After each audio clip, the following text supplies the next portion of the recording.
siswa, kenapa terus kamu tarik jadi, oh saya anak yang buruk, saya manusia yang gagal. Jadi dilebarin secara tidak perlu gitu. Kamu di pekerjaan misalkan lagi ada masalah, mungkin di PHK, terus langsung bilang saya suami yang buruk. Itu jauh banget loh dari kehilangan pekerjaan sampai lompatnya tuh ke suami yang buruk atau ayah yang buruk, lihat ya. Yeah. Ini gede banget, yang ini satu aspek doang. Nah itu harus waspada tuh pola pikir kayak gitu. Jadi yang lebih sehat kan, ya udah saya dalam pekerjaan, saya sedang gagal, tapi bukan berarti saya anak yang buruk atau ayah yang buruk atau pasangan yang buruk. Yang ketiga permanence. Nah permanence ini menarik, yaitu bahwa saya akan merasa seperti ini selama-lamanya. Biasanya kalau putus cinta gitu kan. Gitu, saya tidak akan pernah bertemu orang lain lagi, saya akan selamanya patah hati. Selamanya buat kita yang usianya udah mungkin lebih lanjut itu akan tahu bahwa sebenarnya nggak ada sih yang selama itu. You know, bahwa bahkan calon jodoh yang kita kira itu bakal bersama kita dan selalu mencintai kita tidak akan ada selamanya di situ juga kan. kamu bisa menafsirkan itu, ya. Jadi memahami bahwa segala sesuatu dalam hidup itu tidak permanen. Tapi bisa juga feeling perasaan kamu saat ini itu juga tidak permanen, gitu. Kalau habis diputusin, ya pasti patah hati banget. Tapi kalau kamu bilang, saya sampai 10 tahun lagi masih akan patah hati. Wait, ntar dulu. Kenyataannya banyak orang akan move on gitu. Sekarang memang nggak enak, tapi ya udah jalanin aja gitu. Sekarang kapamu sedang karam gitu ya. Sekarang kamu lagi karam gitu.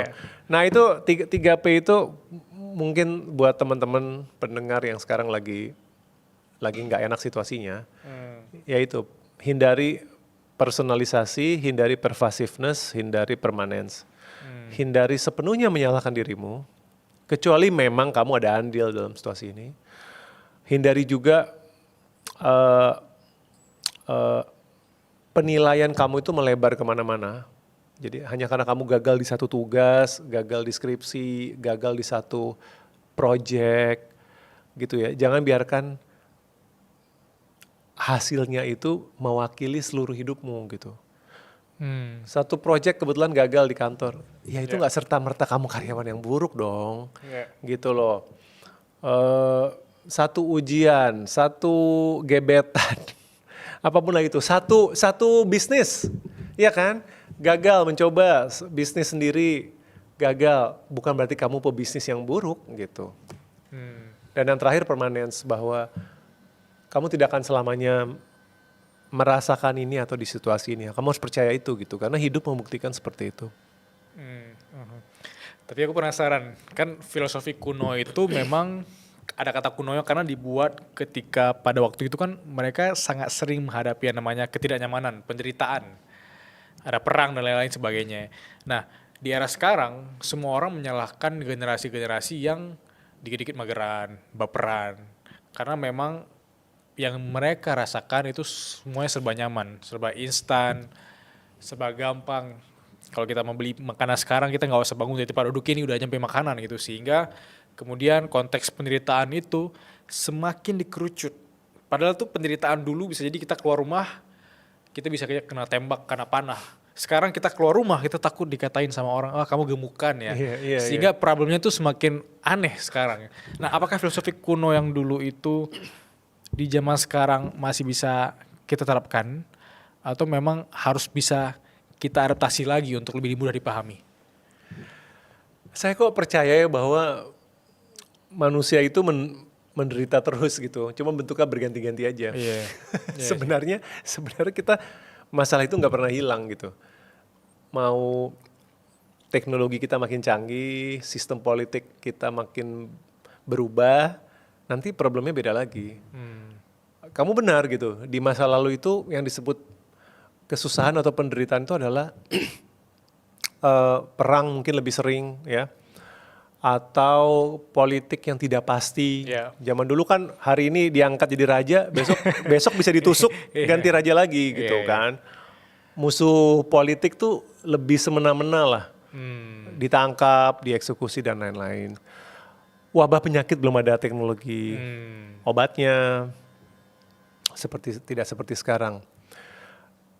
kita bisa bilang, oh iya itu problem mereka zaman dulu ya. Tapi ini sekarang nih saat kita rekaman ini di bulan Maret, awal Maret ini, kalau dipikir-pikir sebenarnya emang berubah banget ya. Ini sekarang ada perang lagi. Kita baru kelar dari COVID. Terus waktu itu ada yang dari Mesir tuh, penyakit apa? Lupa saya sempat ada peringatan. Oh iya tahu. Ya. Iya kan? Ingat. Apa dari India apa dari Mesir tuh yang demam apa gitu kan? Astaga gitu kan, deg-degan lagi. Nggak usah jauh-jauh di Indonesia. Belum lama saya baca, meledak lagi kasus campak. Kasus campak coba. Penyakit yang harusnya udah hilang loh. Sudah tereradikasi, balik lagi loh di Indonesia. Gitu.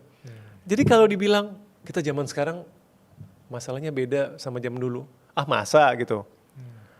Sekarang kita kena mikroplastik lah, penyakit orang modern lah, kolesterol, diabetes makin muda. Iya, diabetes makin muda. Diabetes itu kan harusnya penyakit orang tua gitu. Sekarang 30 tahun gagal ginjal, saya baca udah mulai. Lah gitu. Nah itu kan partly salah kita juga ya, salah. Jadi bukan salah kita, maksudnya ternyata peradaban modern itu menghasilkan penyakitnya sendiri. Peradaban modern itu menghasilkan penderitaannya sendiri gitu. Iya. Itulah sebabnya stoikisme tetap relevan. Dan saya suka kata-kata kamu tadi. Dulu kita nggak usah terlalu pusing mikirin kata orang gitu, ya kan. Dulu itu kita kalau membandingkan, saya suka pakai analogi gini. Dulu tuh kita kalau mau membandingkan dengan orang, kita tuh harus ke pagar rumah. Oh iya. Saya pernah pakai contoh itu kan. Iya, filosofi teras ya. Iya kan. Kita membandingkan kita harus ke pagar untuk melihat siapa tetangga yang baru beli mobil baru, siapa yang baru kawin lagi, ya kan. Tapi kan terbatas nih. Terbatas. Atau di sekolah gitu kan, kita ngelihat teman. Lah, udah di sekolah kita membandingkan, ketemu teman, mungkin di rumah juga masih ngeliat tetangga.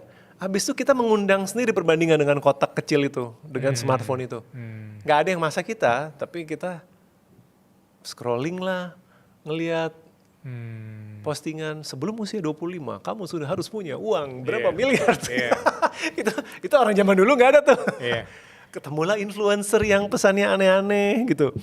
Iya kan? Jadi kita mengundang sendiri penderitaan itu melalui smartphone kita gitu. Itulah sebabnya saya waktu bulan Januari kemarin itu saya uninstall medsos. Oh, sempat uninstall medsos? Iya, selama 1 bulan, pas 1 Januari saya bilang, ini kayaknya gak sehat deh, saya gak produktif deh nih. Jadi saya uninstall tuh semua medsos. Tahu gak hasil apa? 1 buku selesai, 1 buku baru dalam 1 bulan. Jadi saya mau menyampaikan ke teman-teman suara berkelas, kalau kamu merasa lambat banget mengerjakan sesuatu project tertentu, coba deh uninstall medsos. Karena saya selesai 1 buku dalam 1 bulan.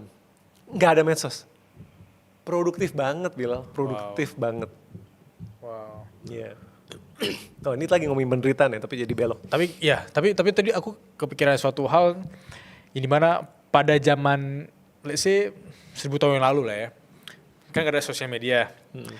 Dan orang-orang itu harusnya distraksinya bisa jadi kecemasan akan perang, betul, ketidaknyamanan, wabah penyakit segala macam. Dan orang-orang yang mungkin punya privilege untuk berkarya akhirnya menghasilkan karyanya luar biasa. Nah kita tarik ke zaman sekarang, distraksi kita tuh kita create sendiri kan. Iya. Kita nggak bisa duduk dalam ketenangan di ruangan 15 menit aja kita berdamai dengan pikiran kita, nggak bisa. Kita cari distraksi. Kita pancing dengan musik, kita pancing dengan podcast, kita pancing dengan sosial media. Sehingga akhirnya kita menyadari bahwa kok tidak ada karya ya. Nah the moment when Mas Henry Manampiring tadi uninstall, akhirnya udah bisa berdamai dengan waktunya sendiri, jadi satu karya. Makanya ada kata-kata kalau nggak salah David Goggins yang bilang gini bahwa di zaman sekarang gampang sekali kita bisa outstanding karena most people are weak katanya. Banyak orang tuh lemah, tanda kutip lemah tuh emang mereka menyelami distraksi itu. That's why orang-orang yang bisa uninstall plus berkarya itu muncul ke permukaan. Mereka gampang sekali outstanding. Bagus tuh, saya pikir kutipan itu. Iya. Bagus. Saya juga jadi keinget kutipan, moga-moga saya nggak salah mengatribusikan ya. Kalau nggak salah ini dari Akira Kurosawa, kalau saya nggak salah. Yang pasti sutradara film Jepang terkenal. Moga-moga namanya nggak salah, nanti pendengar ngecek sendiri. Saya suka kutipannya, dia bilang gini, kira-kira bunyinya begini, I cannot afford to hate because I don't have the time. Saya tidak mampu membenci karena saya nggak punya waktu. Maksudnya apa? Dia sibuk berkarya, cuy. Iya. Nah ini kita di era dimana kita sering netizen ngasih Iya. komentar terus kan, ngejulit terus. Berarti kalian kurang berkarya kayaknya. Karena kalau karena kalau kamu sibuk berkarya, kamu tuh nggak ada waktu tuh buat. Makanya saya suka kalau ngelihat orang-orang yang komentarnya selalu toksik, selalu jahat di media sosial kepada orang yang bahkan nggak dikenal loh. Gitu. Dan kita nggak bicara kritik konstruktif ya. Kalau kita bicara kritik konstruktif pada pemerintah atau apa segala macam nggak apa-apa lah. Tapi kadang-kadang ada artis dijahatin gitu kan. Saya malah kesian sama yang ngasih komen. Bukan sama artisnya. Bukan sama artisnya, malah artisnya yang nggak kasih komen ya. artisnya nggak perlu kasihan, artisnya baik-baik aja, sukses, Iya. tetap aja berkarya dan dan sukses. Yang saya kesianin tuh orang-orang yang ngisi kolom komennya. Kamu ini ada masalah apa ya? Dan seandainya kamu juga sibuk, kayaknya kamu gak ada waktu deh buat kayak gini. Gitu untuk ngejulitin orang lain. Gitu. Iya. Itu juga mirip sama quotes di Instagram yang berseliweran ya. Kayak, Apa itu? ini salah satu artis Amerika yang bilang bahwa I'm so addicted to self improvement and I have no time to criticize others, katanya. Dia selalu sibuk sama pengembangan diri, jadi nggak ada waktu untuk ngekritik orang lain. Dan itu mikir, ya juga ya orang-orang yang, atau gini simpelnya, coba bayangkan orang yang berkelas, let's say kita look up ke siapa, sosok itu mungkin nggak sih dia scrolling IG 5 jam sehari, nggak mungkin. Karena kalau mungkin itu kayak bukan dia deh. Karena dia terlalu sibuk berkarya, karena dia seorang yang mungkin orang lain butuh waktu dia pasti nggak ada waktu untuk kemudian scrolling nggak jelas seperti kita gini. Nah, saya kan harus realistis ya. Saya nggak mungkin uninstall medsos terus-terusan. Paham. Nggak mungkin. Ya. Saya harus mempromosikan buku saya, ya kan, berinteraksi dengan pembaca. Tapi saya menggunakan teknologi untuk menyelesaikan masalah yang diciptakan oleh teknologi sendiri.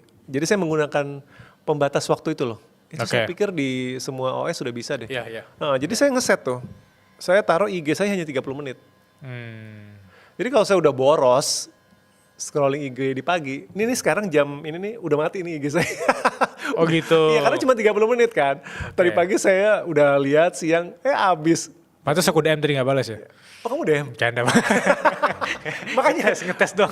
baru nunggu besok pagi. Jadi merasa bersalah gitu ya. tapi nah itu let go gitu, FOMO kan. Iya, iya. Pasti ada kok godaan FOMO.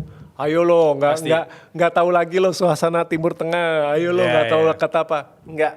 Saya akan buka besok pagi.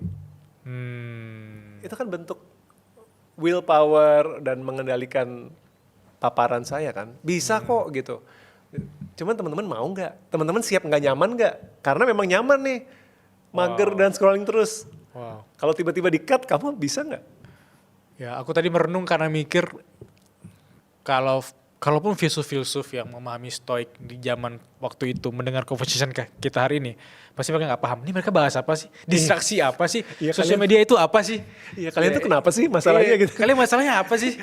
Ada lebih penting loh. Ada Babilonia di sana, ada Genghis Khan di sana. Ada lebih penting loh. Ada ilmu, ada ilmu filsafat, ada ilmu-ilmu yang kamu harus pelajari dan kalian ngeributin medsos gitu. Iya. Berarti bener sih poin yang kita bahas hari ini. Setiap generasinya, setiap zaman ada penderitaan yang kadang di zaman kita sekarang itu kita belum paham. 100 tahun lagi kalau dunia ini masih ada, mungkin ada conversation atau ada podcast versi yang 100 tahun ke depan yang kita nggak paham di zaman sekarang. Betul. Saya kan Gen X. Ya. Kebanyakan dari Gen X tuh sudah lewat usia pensiun lah. Gitu. Bagi kami tuh AI itu bukan masalah kami. AI itu masalahnya Gen Z kan, sama Gen Alpha nanti. Ya itu masalah mereka sendiri. Kami dulu punya masalah lain lagi. Apa dulu masalahnya kalau boleh tahu? Gen X. Ya. Di Indonesia hidup di Orba. Oh iya sih. Hidup di zaman Orba itu penderitaan masalah kami. Apa? Takut diculik, takut hilang, iya kan? Takut dikit-dikit dituduh subversif, mau demo sedikit, emang kayak sekarang. Coba zaman dulu. Gitu. Nggak ada kebebasan berekspresi. Itulah penderitaan kami. Wow. Dulu lapangan pekerjaan cari duit kan nggak banyak. Emang kayak sekarang nyari duit bisa bikin konten dan affiliate. Dulu itu kan cuman bisa PNS, TNI, ya kan, gitu. Jadi guru atau karyawan swasta, gitu.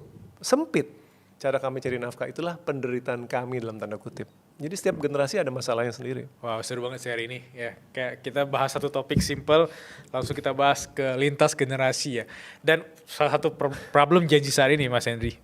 Tadi pagi baru aku ketemu kontennya. Kan kayak dulu uang 5 juta rupiah sebulan itu sangat berharga di orang tua kita ya.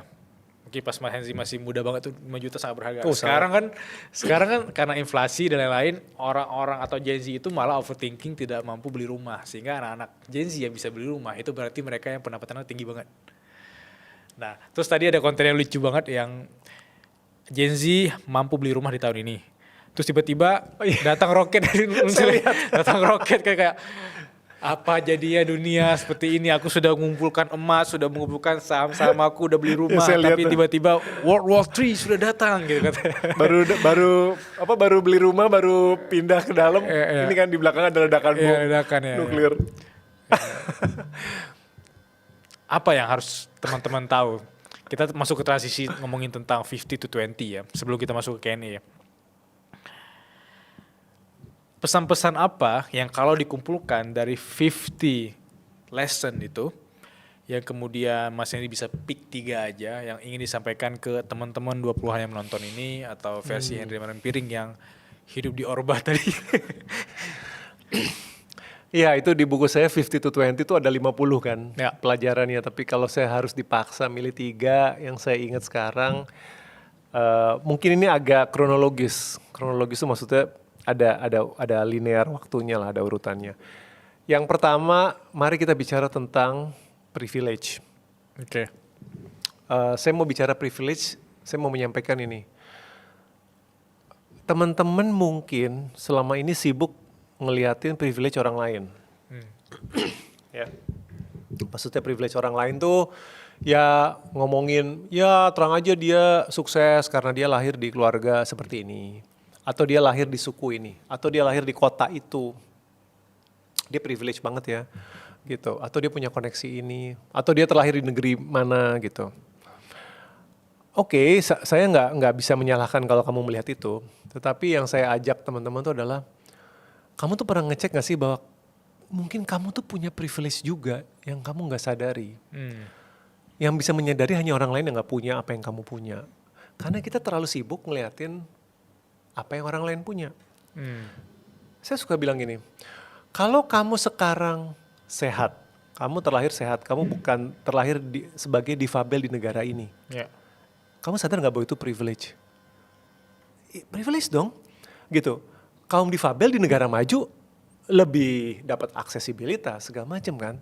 Tapi kalau kamu misalkan sehat gitu ya, lengkap, itu udah satu privilege. Orang lain ngelihat kamu tuh mungkin iri. Iya dong. Bentuk privilege lain. Misalkan kamu tidak lahir di keluarga yang broken home. Gitu. Kamu terlahir di keluarga yang relatif harmonis. Mungkin kamu lupa bahwa itu tuh sebuah berkah besar banget. Iya kan? Kalau kamu, orang tua kamu tuh misalkan tidak bercerai dan bahagia ya pernikahannya, kamu hidup dalam masa kecil yang relatif stabil dan tenang. Ada banyak orang lain yang iri ngeliat kamu. Kamu bisa bersekolah. Pernah sadar gak sih bahwa itu privilege luar biasa? Gitu. Kadang-kadang hal yang konyol deh, ini real ya. Kamu terlahir sebagai mayoritas. Itu bisa dilihat sebagai privilege loh. Karena banyak kaum minoritas merasa susah banget jadi minoritas. Apapun bentuk minoritas itu ya. Iya kan? Kamu tuh terlahir mayoritas itu privilege. Gitu. Jadi tips atau nasihat pertama saya itu adalah sekali-sekali ngelihat diri sendiri dan bikin audit bahwa kamu tuh mungkin punya banyak privilege yang nggak kamu syukurin. Gitu. Kamu sibuk sih ngeliatin privilege orang, tapi kamu nggak sadar privilege diri sendiri. Iya, kategori privilege yang mereka gambarkan terlalu sempit hanya dari kacamata uang doang ya. Uang atau latar belakang keluarga harus ini. Halo, kamu sehat, kamu gak kena penyakit, kamu punya persahabatan atau whatever it is, ya kamu nggak mensyukuri itu, gitu. Itu satu. Nah kemudian bergerak lebih linear, yaitu saya suka bilang hidup itu seperti main kartu. ini masih lanjutan sebenarnya dari privilege. Ya. Kita kalau main kartu, kita boleh nggak milih kartu yang kita mainkan? Boleh-boleh aja. Nggak boleh dong, main kartu kan harus dikocok dan Oh, dibagi. aku kirain itu udah dibagi tadi. Oh enggak. Ya. Kamu boleh nggak? Saya maunya ini aja deh, as, king. Iya. Nggak ada dong. Iya. Main kartu kan decknya dikocok, dibagi kan. Aku kirain tadi kita yang milih, kita kasih. Oh enggak. Kita terima dong kartu. Buat saya itu analogi hidup. Banyak sekali dalam hidup itu, kita seperti dikasih kartu yang kita nggak milih. Yang tadi, kenapa saya terlahir WNI, kenapa saya terlahir kulitnya gelap atau kulitnya putih, kenapa saya terlahir di keluarga, di komunitas yang agamanya ini, kenapa, macam-macam lah, kenapa saya terlahir di kota ini, kenapa saya tidak punya kemampuan ini dan itu dan ini dan itu. Hal-hal yang nggak bisa kita ubah, dikasih jebret kartunya, oke? Sekarang kamu ada dua pilihan kan, kamu mau mengutuki terus kartu ini atau mau mainin kartunya? Bayangkan kamu dalam sebuah permainan kartu dengan teman-teman, kartu udah dibagi, terus ada satu temen kamu yang ngoceh terus, kenapa kartu gue jelek banget, gak main-main. Sebel gak sama orang kayak gitu? Iya, benar. Sebel kan? Sama kayak hidup. Terus-terusan kita mengeluhkan kartu yang dikasih ke kita, sampai kita lupa mainin kartunya. Kita kan disebelin, bukan dari disebelin oleh orang, saya bilang disebelin sama semesta. Gitu. Karena tugas kita sekarang memainkan sebaik-baiknya, bukan menyumpah serapahi kartunya. Ya udah, dengan kartu yang saya dapat, saya harus mainkan sebaik-baiknya. Pernah nggak orang yang kartunya biasa-biasa aja menang dalam permainan kartu? Pastilah. Ada loh, terutama dalam permainan tertentu ya, misalkan poker atau ya. apa, kalau dia bisa ngebluff atau dia pinter strategi. Bisa nggak orang yang kartunya bagus kalah? Bisa-bisa aja. Bisa-bisa aja kalau mainnya bego gitu kan. Udah dikasih kartu bagus nih, maininnya jelek, malah kalah. Tidakkah itu menggambarkan orang-orang yang dikasih privilege tapi disia-siakan? Ya. Ya, udah terlahir dikasih kartu, keluarga berada, apalagi sekolah bagus, wah dikasih akses sekolah bagus, mau apa lagi gitu, tinggal di situasi yang kondusif, kartunya itu bagus semua. Tapi ya dia luntang-lantung, dia sia-siakan, Dia take it for granted kartu itu ya. take it for granted gitu. Akhirnya kartunya kalah sama yang kartunya biasa aja. Karena kartunya taken for granted. Ya. Metafor yang bagus kan? Ya. Nah berikutnya kenapa analogi kartu itu bagus? Permainan kartu itu bisa beronde-ronde, betul nggak? Ya. Kita main, ada yang kalah, ada yang menang, kartu diambil, dikocok lagi. Menurut saya hidup kayak gitu loh. Hidup itu tidak pernah satu ronde kartu, gitu. Ya kamu mainkan sekarang, main sebaik-baiknya, mungkin kamu menang, kamu kalah, tapi kartu itu dikocok lagi, gitu. Mungkin ada hal-hal yang nggak bisa berubah, tetapi circumstances atau kondisi itu berubah. Ya kan? Dulu kamu pikir kuliah bidang ini kamu hebat, dan mungkin kamu dapat pekerjaan yang hebat. Tiba-tiba semesta men-shuffle, tiba-tiba datang AI, ilmu yang kamu pelajari obsolete. Benar. Betul nggak? Benar. Di satu sisi, mungkin ada ilmu yang tadinya nggak seksi, nggak menarik, di era AI jadi menarik. Karena AI nggak bisa ke situ. Saya pernah baca tuh artikel, bahwa nanti tuh di era AI ketika hal yang sifatnya data, itu kan bisa di take over. Tapi nanti ada arts yang nggak bisa diganti AI. Ada filsafat, ada etika, ada psikologi, ada ilmu-ilmu kemanusiaan, gitu yang bisa-bisa tiba-tiba nanti melonjak. Nah itu maksud saya tuh kartu itu tuh bisa jadi dikocok ulang. Bagus. Jadi nasihat saya adalah jadilah pemain kartu yang baik. Karena kalau kamu main kartunya ngeselin, semesta juga sebel, ya nggak? Iya. Ih, kagak dimain-mainin, nyebelin, ya udahlah kagak dikasih kocokan baru gitu loh. Tapi coba kamu setia nunjukin kepada semesta, saya akan mainin deh, kamu ngasih apa saya mainin sebaik-baiknya. Menurut saya sih eventually nanti kamu kartunya berubah juga gitu. Nggak menjamin, tapi bisa jadi kartunya akan berubah lebih baik. At least kamu main loh, nggak cuma ya udah kartu masih di tempat terus kamu complaining tentang dunia. Betul, at least play the game. Nggak ada yang lebih menyebalkan selain orang udah dikasih kartu dan nggak dimainin. Ngomel aja, orang itu pasti akan nanti dikeluarin. Iya. Dari permainan hidup. Nah, Atau analogi simpel yaitu orang-orang itu tuh akan membusuk biasanya. Iya. Atau dia keluar dari kerangka permainan sehingga dia akan membenci dirinya sendiri biasanya.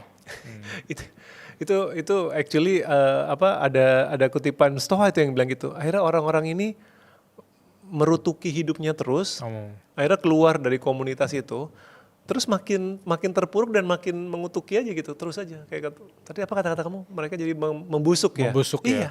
Decaying ya. Iya, mereka jadi decay sendiri, gitu. Ngejulitin aja, ya udah kerjaan tuh di medsos, cuma bisa maki-maki orang lain gitu. Nah itu analogi kartu. Ya. Ya, jadi mainkan kartumu, itu nasihat yang kedua. Ya. Nah yang terakhir adalah bayangkan kematianmu. Nah, tadi saya bilang, makanya saya linear kan. Ya. Tadi